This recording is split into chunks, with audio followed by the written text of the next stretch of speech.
एका गावात एक कोळी राहत होता. रोज समुद्रात जाऊन मासे पकडायचे आणि बाजारात जाऊन विकायचे, हाच त्याचा दिनक्रम होता. पण एके दिवशी काही केल्या त्याच्या जाळ्यात काही मासे सापडेना. तो हैराण झाला. दुसऱ्या दिवशीही तोच प्रकार झाला. तिसऱ्या दिवशीही तोच प्रकार झाला.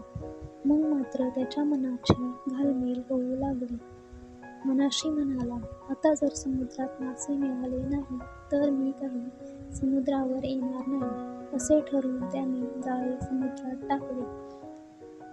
यावेळी त्याच्या नशिबाने त्याला साथ दिली. एक छोटा का होईना मासा त्याच्या जाळ्यात सापडला.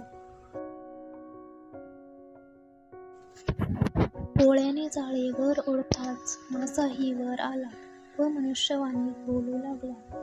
काकुळतीला येऊन तो मासा म्हणाला, मी तुझ्या पाया पडतो, पण मला सोडून दे. मी आता खूप लहान आहे. मी मोठा होईल तेव्हा तू मला पकड. मला परत समुद्रात जाऊ दे. कोळी म्हणाला, अरे मत्स्या, काय नाही, तू मला परत सापडशील की नाही?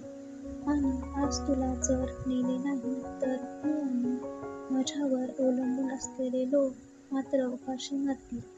तेव्हा तुला सोडून देण्याचा प्रश्नच येत नाही. भविष्यात मोठे घबाड मिळेल या आशेवर आत्ता हाती आलेली संधी मुळीच सोडू नये.